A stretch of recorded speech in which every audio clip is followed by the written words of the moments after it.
Moi, c'est Samuel Moussali et j'ai une petite entreprise qui s'appelle Flora Luna, dont le but c'est de produire des huiles essentielles. Voilà, à partir d'un champ où je cultive des plantes aromatiques, à Los Mazos, près de Prades, pied du Canigou, et à partir de zones de cueillette qui se trouvent dans tout le Languedoc-Roussillon, on va dire, pour les plantes entre guillemets sauvages.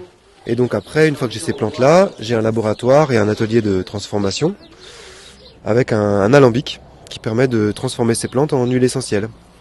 Voilà, par le procédé de la distillation, par entraînement à la vapeur d'eau. Voilà, pour lequel j'utilise aussi un produit local, c'est-à-dire l'eau de source de Saint-Michel de Cuxa. Tout ça, ça va dans un alambic. À la sortie de l'alambic, on a huile essentielle et eau florale. Et en bio, évidemment, parce que c'est une production qui est très exigeante sur le côté zéro pesticide.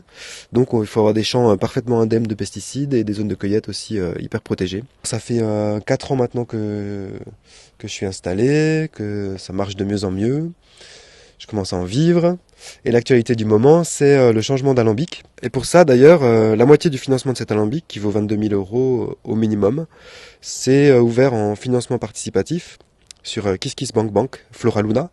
Donc là, voilà, il y a moyen de participer à ce projet en donnant un peu de sous. Et pour chaque petit sou donné, on reçoit des cadeaux que moi j'envoie. Donc tous ces petits flacons de 5 ou de 10 millilitres sont pleins d'huile essentielle qui reprennent le nom français, le nom latin. Donc là, par exemple, on a une eau florale de camomille romaine. Entre une idée qu'on a, un projet, quelque chose qui nous plaît, et après une entreprise qui tourne, il y a quand même pas mal d'étapes. D'avoir la passion vraiment pour pour l'entreprise qu'on veut monter, pour le thème de l'entreprise. Parce que dans les moments durs, va falloir se raccrocher à ça. Et des moments durs, il y en a obligatoirement. Après, il faut avoir vraiment une bonne connaissance de ce qu'on veut faire.